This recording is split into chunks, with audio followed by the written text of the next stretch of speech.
Hello student. मैं आपका HRE trainer चंदन। आज का आज आज का आपका लास्ट सेशन है शॉर्ट्स कट का। तो आज हम देखेंगे कुछ ये शॉर्ट टर्म। ठीक है, इसके बाद हम नेक्स्ट पे चलेंगे। टूल्स पे हम डिस्कस करेंगे। तो ये लास्ट आपका सेशन है शॉर्टकट्स का। ये बहुत ज़रूरी है आपके क्लासेस में, इंटरव्यू के लिए और असेसमेंट के लिए। तो पहला है इसमें BTS, बेस ट्रांसमिटिंग स्टेशन। ठीक है, ये भी एक GSM टेक्नोलॉजी का एक स्टेशन है। मतलब GSM टेक्नोलॉजी में जो यूज होने वाली सब स्टेशन है उसका ये शॉर्ट फॉर्म है BTS। ठीक है, तो आप कुछ टाइम पहले मैं आपको GSM पे एक चर्चा करी थी। बाय डायग्राम मैंने आपको बताया था उसमें कि BTS MSC होता है। मैं आपको दिखा देता हूँ एक बार बैक स्लैश करके। आपको थोड़ा क्लियर हो जाएगा। ये जैसे इसमें आपने देखा था diagram of GSM technology communication, इसमें हमने ये इस पर डिस्कस किया BTS, BSc और MSc। ये यहाँ पे GSM कम्युनिकेशन की जो डायग्राम था उसमें ये चीज़ यूज़ होता है। ठीक है, तो वो जो शॉर्ट टर्म है वो इन्हीं में यूज होता है। तो ये GSM टेक्नोलॉजी का एक पार्ट है। तो हम इस पर यही देख रहे हैं कि अभी जो हम आगे बात कर रहे थे BTS बेस्ड ट्रांसमिशन स्टेशन, ये GSM टेक्नोलॉजी का एक पार्ट है। ठीक है, जो आपके कॉल को स्ट्रेंथ मतलब मजबूती प्रदान करके आगे BSc को देता है। ठीक है, जो ये नेक्स्ट BSc बेस्ड ट्रांसमिटिंग और ट्रांससीवर स्टेशन। ठीक है, ये उसका नेक्स्ट पार्ट है BSc। इसका फुल फॉर्म यही होता है, बेस्ड ट्रांसमिटिंग और ट्रांससीवर। इसका काम होता है जो आपकी BTS से जो फ्रीक्वेंसी आई है इसको और थोड़ा स्ट्रॉन्ग करके आइडेंटिफाई करके लोकल कॉल है या STD कॉल है इसको चेक करके आगे की ओर फॉरवर्ड कर देता है। और वो फॉरवर्ड करता है MSc को, जो यहाँ पे बाय सीरियल नंबर ये दिखा रखा है MSc का फुल फॉर्म होता है मोबाइल या फिर मास्टर बोल सकते हैं। मोबाइल या तो फिर मास्टर बोल सकते हैं। हम लोग तो जनरली इसको मास्टर स्विचिंग सेंटर बोलते हैं क्योंकि ये BTS और BSc को हैंडल करता है, तो इसको हम मास्टर ही बोलते हैं। आप अपने शब्द के अनुसार इसको याद कर सकते हैं। तो यहाँ पे लिखा हुआ है MSc का full form master switching centre. इसका काम है जो BSc से जो भी फ्रीक्वेंसी या कॉल आ रही है उसको आइडेंटिफाई करता है कि यह STD है या ISD है या फिर किसी टाइप का इंटरनेशनल कॉल है या फिर वो क्या कहते हैं लैंडलाइन कॉल है या कोई अदर कम्युनिकेशन से रिलेटेड कोई सिग्नल है, उसको आइडेंटिफाई करके आगे की ओर भेज देता है ये। ठीक है, नेक्स्ट है आपका UMTS। ठीक है, UMTS भी एक मोबाइल कम्युनिकेशन टेक्नोलॉजी है, सेलुलर कम्युनिकेशन इसको बोल सकते हैं। ये पूरे वर्ल्ड वाइड इसी पे काम करता है हमारा मोबाइल फ़ोन। ये जब आप RF सेक्शन की प्रैक्टिकल करोगे या नेटवर्क सेक्शन पे आप जब काम करोगे तो ये चीज़ देखने को मिलेगा। ये यूनिवर्सल मोबाइल टेलीकम्युनिकेशन सिस्टम है। यह भी एक GSM में यूज होने वाला एक शॉर्ट टर्म है। ठीक है, और मैक्सिमम जो फ़ोन जो हमारा आता है, जो बन के आता है, वो इसी टेक्नोलॉजी पे इनबिल्ड होता है ताकि एक फ़ोन जब बने तो वर्ल्ड वाइड वो काम कर सकें, चाहे इंडिया में काम करें या फिर किसी और कंट्री में जाए। सब कंट्री का अपना एक कोड होता है जो उस फ़ोन को लॉक करता है। अदरवाइज ये फ़ोन मोबाइल फ़ोन होता है ये UMTS पे ही काम करता है। ठीक है, ISD सबने सुना होगा। आज से 10-15 साल पहले बहुत जगह जब मोबाइल सबके पास नहीं होता था तो लोग लोकल PCO का इस्तेमाल करते थे, जहाँ से हम लोग अपने नेबर को मतलब जो भी है हम अपने रिलेटिव को फ़ोन करते थे। जैसे कि ISD, STD, PCO ऐसे कुछ लिखा होता है। तो यहाँ पे हम बात करेंगे ISD। इसका फुल फॉर्म है इंटरनेशनल सब्सक्राइबर डायलिंग। आपने देखा होगा कई जगह लोकल बूथ पे PCO पे वहाँ पे लिखा होता था STD, ISD और PCO। तो जो यहाँ पे ISD है इसका जो फुल फॉर्म है वो है इंटरनेशनल सब्सक्राइबर डायलिंग। नेक्स्ट है PCO, पब्लिक कॉल ऑफिस। इसका फुल फॉर्म है पब्लिक कॉल ऑफिस। ये भी लोकल कॉल्स के लिए होता है। नेक्स्ट है DSC, डिजिटल सेलुलर सर्विस। ये इम्पोर्टेंट नहीं है इतना, इसके बारे में पूछते नहीं, लेकिन हाँ ये भी एक GSM का पार्ट है। ठीक है, GSM टेलीकम्युनिकेशन है उसका एक पार्ट है। तो इसमें हम ज़्यादा इसको तो मेरे हिसाब से इसको याद करना जरूरी नहीं, लेकिन हाँ ऊपर से हमने जितना याद किया ये बहुत मैंडेटरी है। यहाँ तक 1 2 3 4 5, सॉरी ये 4, 1 2 3 4, BTS, BSc, MSc और UMTS, ये आपके इंटरव्यू या फिर एग्ज़ाम में ये इसके फुल फॉर्म पूछे जाते हैं। ये नहीं पूछे जाएंगे, ये 3 नहीं पूछे जाएंगे, लेकिन हाँ हमारी नॉलेज के लिए ये याद होना चाहिए, ठीक है। DSC का फुल फॉर्म होता है डिजिटल सेलुलर सर्विस। नेक्स्ट है PCBA, printed circuit board assembly. यह होता क्या है कि जो आप मोबाइल फ़ोन का जो आप मदरबोर्ड जिसे बोलते हो उसी का ये टेक्निकल नेम है PCBA। PCBA इसलिए बोलते हैं, कई जगह इसको PCB बोलते हैं, कई जगह इसको PCBA बोलते हैं, या फिर कई जगह इसको मदरबोर्ड बोलते हैं। तो जो टेक्निकल टर्म है वो PCBA बोला जाता है। PCBA A for assembly.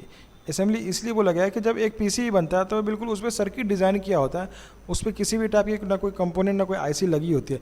जब उस पर IC या कंपोनेंट लग जाता है तब वो असेंबली के रूप में ये बन जाता है। तो फिर इसको हम फुल फॉर्म बोलते हैं प्रिंटेड सर्किट बोर्ड असेंबली, और शॉर्ट नेम में बोलते हैं इसको PCBA। कई जगह इसको PBA भी बोलते हैं, प्रिंटेड बोर्ड असेंबली।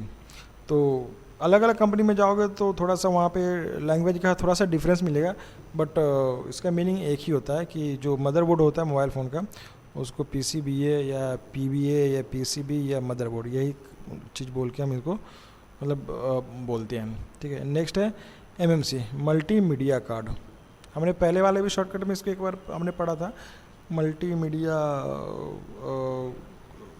कार्ड कुछ बोले, इसको हमने देख लेते एक बार, इस पर हमने डिस्कस किया था, यहाँ पे था हाँ MMC। यहाँ पे ये मेंशन था मल्टीमीडिया मेमोरी कार्ड, ठीक है, MMC multimedia memory card.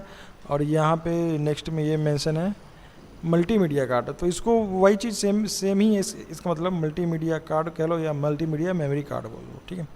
Next है इसका WCDMA, ठीक है, wide band code division multiple access. यह भी एक GSM कम्युनिकेशन का टेक्नोलॉजी है जो 3G, इस टेक्नोलॉजी पे 3G काम करता था हमारा, 3G के लिए इसका यूज होता था। 3G टेक्नोलॉजी जो थी, आज से 4G से पहले 3G चल रहा था, तो उसमें ये टेक्नोलॉजी काम करता था, ठीक है। तो अब ये शॉर्टकट्स का लास्ट ये सेशन था। हमने अब तक यहाँ से जितना हमने शॉर्टकट्स देखे, और उसके अलावा भी ये देखो यहाँ से हमने एक स्लाइड ये है, यहाँ पे भी काफ़ी सारे शॉर्टकट्स है।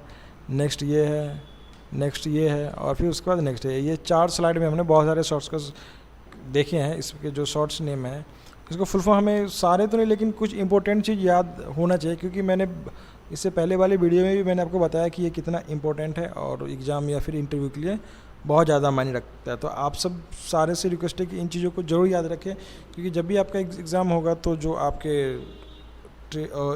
असेसर होंगे या फिर एग्ज़ामिनर वो पूछेंगे। इसके अलावा इंटरव्यू के टाइम में भी ये पूछा जाता है, ठीक है। तो आज हमने ये शॉर्टकट्स वाले सेशन को क्लियर किया। अब नेक्स्ट स्लाइड में हम देखते हैं आपका टूल्स, सॉरी देखते हैं, एक मिनट।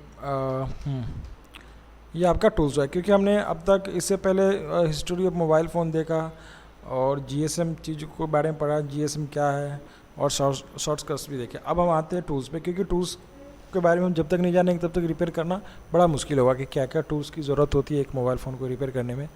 तो आज हम देखेंगे, ठीक है। Understand and learn the following tools, ठीक है, ये देखेंगे। This is one of the important tools use in the mobile repairing. As you can see this in the micro solder gun, bit of solder gun is a very sharp which help us to do the soldering at very small level। यही बोल रहा है कि ये repairing का एक बहुत महत्वपूर्ण टूल्स है, जो आप देख सकते हैं। ये यहाँ पे एक पिक की तरह है, इसको माइक्रो सोल्डरिंग आयरन भी बोलते हैं। हालांकि ये गन इसको नहीं बोलेंगे, थोड़ा सा गलत मेंशन इसमें जो बाई सिलेबस आया था। यहाँ पे हम इसको आयरन बोल सकते हैं, सोल्डरिंग आयरन बोलते इसको। ये माइक्रो सोल्डरिंग होता है, और इसका यूज़ और इसका जो यहाँ पे गन, यहाँ पे बिट टाइप होना चाहिए था। ये जो वेरी शार्प होता है, इसका जो बिट होता है ना यहाँ पे जब आप इसको जब प्रैक्टिकल लैब में आओगे देखोगे तो एक सोल्डरिंग पॉइंट होता है जिसको हम बिट बोलते हैं, वो वेरी शार्प होता है। और इससे जो काफ़ी छोटी जगह होता है ना, वहाँ पे इसे सोल्डरिंग करने में इस मदद मिलती है। जैसे कि आप चार्जिंग जैक लगा रहे हो, उस पर 5-6 पिंस होते हैं, इतनी स्मॉल होती है छोटी छोटी, कि उसको हम बड़े वाले आयरन से उसको सोल्डिंग करेंगे तो शॉर्ट होने का डर रहता है, तो हम इसी से करते हैं। ये छोटे जो माइक्रो सोल्डिंग आयरन है, या वैसी जगह जहाँ पे बड़े वाले आयरन हम नहीं कर सकते हैं, तो ये माइक्रो सोल्डिंग आयरन है, इससे वहाँ पे हम सोल्डिंग कर सकते हैं, या जंपर लगाने के काम में इसकी बड़ी हेल्प मिलती है हमें, ठीक है। तो ये देखेंगे यहाँ पे लिखा है, we should always purchase good quality micro solder gun to gun so that we can it use if efficiently for a longer period, मतलब कि अच्छे क्वालिटी का होना चाहिए और ताकि इसको हम लंबे समय तक यूज कर सके। It work on 12 volt DC, it help us in the repairing process and also soldering a small component, ठीक है। वही बात बोल लिख रखा है कि इससे हम छोटे कंपोनेंट की सोल्डरिंग करते हैं और यह 12 वोल्ट DC पे ये काम करता है, ठीक है। 90% of mobile phone repairing work we need to use micro soldering gun. ये बोला है कि जो 90% हम मोबाइल रिपेयर करते हैं उसमें इसी का यूज़ होता है, बट ऐसा कुछ ज़रूरी नहीं कि 90% में इसका होता है। आपकी रिपेयरिंग प्रैक्टिस अच्छी है, आपके प्रैक्टिकल लेवल पे अच्छा ज्ञान है, तो आप बड़े वाले सोल्डिंग आयरन से भी आप उसको अच्छे से सोल्डिंग कर सकते हो और आप उसको रिपेयर कर सकते हो। जरूरी नहीं कि यही चाहिए, बस डिपेंड करता है कि आपकी जो प्रैक्टिकल लेवल है या आपकी जो कंपोनेंट लगाने की जो प्रैक्टिस है वो कितनी अच्छी है। क्योंकि एज अ एक्सपीरियंस मुझे इस फील्ड में 10-12 साल हो चुका है, तो मुझे अच्छे से पता है कि इसकी कितनी इंपॉर्टेंस है और बड़े वाले कितने, इसमें लिखा हुआ है तो हमें इसी को मानना पड़ेगा। बट आप जब खुद एक रिपेयरिंग टेबल पे बैठोगे, आप रिपेयर करोगे, तो आपको इन चीज़ों का पता लग जाएगा। हाँ, लेकिन एक मेन चीज़ जो आपको याद करना है, ये जो आपके सोल्डरिंग गन देख रहे हैं आयरन, ये ESD प्रूफ होना चाहिए। मतलब यहाँ पे साफ साफ लिखा हुआ है कि आप देख सकते हैं कि जो एफिशिएंसी जो और गुड क्वालिटी लिखा हुआ है ना, परचेज गुड क्वालिटी मतलब अच्छी क्वालिटी का होना चाहिए। लेकिन खास करके हम इसमें देखेंगे ESD स्टैंडर्ड पे हो, ESD प्रूफ हो। होता कई बार है ना कि जब हम इसको प्लग में लगाते हैं, ऑन करते हैं, तो कुछ करंट इससे लीक होता है, और बिल्कुल माइनर भी कम करंट जो हमारे बॉडी की चार्ज होती है ना, उससे भी हमें मोबाइल फ़ोन की PCB को बचाना होता है। तो हम जब एक बार ESD सेशन रखेंगे तो वहाँ पे हम डिस्कस करेंगे कि ESD क्या होता है और जो हमारे बॉडी से जो लीकेज करंट है उससे हमारे PCB या मोबाइल फ़ोन को क्या हार्म है। तो वही चीज़ यहाँ पे भी हमें देखना होगा। यहाँ पे मेंशन तो नहीं, लेकिन यहाँ पे ये देखना होगा कि ये जो आप जो लेते हो वो गुड क्वालिटी का होना चाहिए। मतलब इससे और ख़ास करके ESD सेफ होना चाहिए, इलेक्ट्रोस्टैटिक डिस्चार्ज सेफ होना चाहिए। इसका ESD का फुल फॉर्म होता है इलेक्ट्रोस्टैटिक डिस्चार्ज सेफ।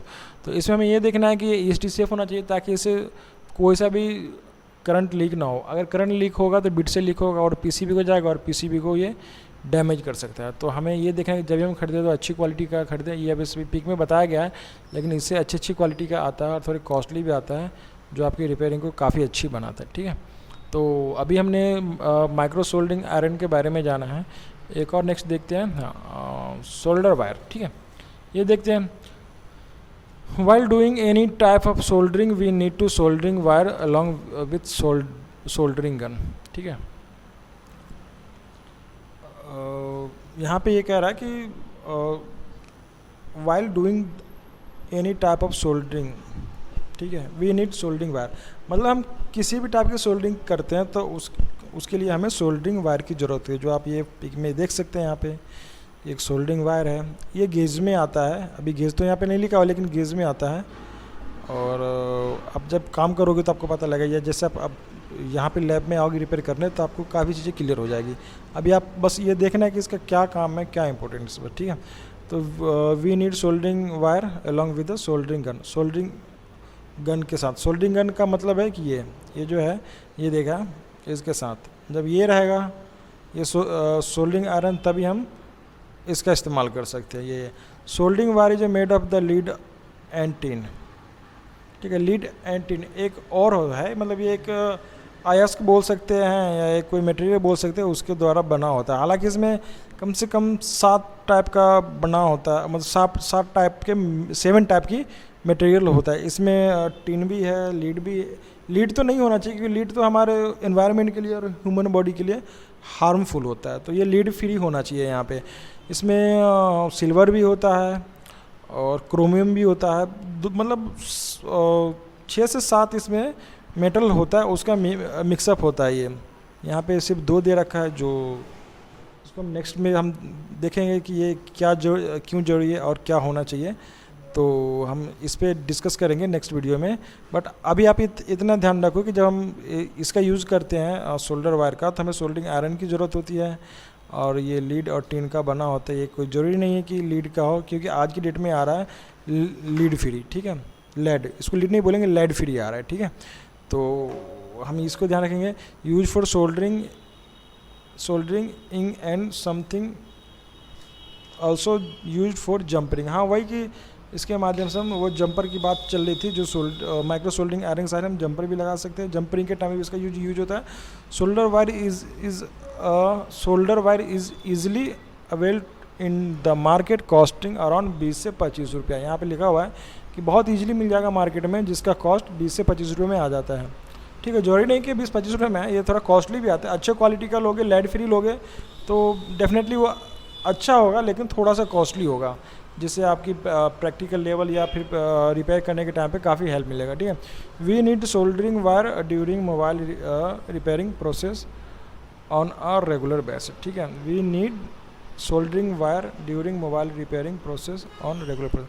वही है कि आपको सोल्डरिंग आयरन, जो सोल्डरिंग वायर की ज़रूरत पड़ती है, आप जब रेगुलर आप कर रहे हो तब इसकी रेगुलर ज़रूरत पड़ेगी। जब आप मोबाइल रिपेयर करोगे तो इसकी रेगुलर ज़रूरत पड़ती रहती है। ये बहुत इंपॉर्टेंट चीज़ है, मतलब मोबाइल रिपेयर के टाइम पे, ठीक है। ओके, आज की क्लास में इतना ही। Thank you.